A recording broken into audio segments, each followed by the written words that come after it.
Gwamanu, Moani, Gwamanu, no Roshi, Melody Brunette, Oyeshi Meleze, no, Oronya, she is, Ugoshi Meleze, no, Oronya, Miss Libuleze, and I said, I thought easy well, Lugo, Mewana, Nancy Becana, Anani, Nani, that place, Madu name one way, I got on so many brush you go here, no, sir.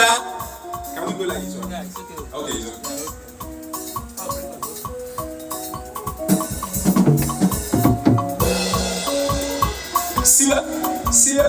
Siba. Ijele.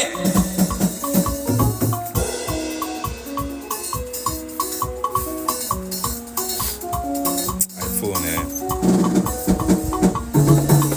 So, are we using this key?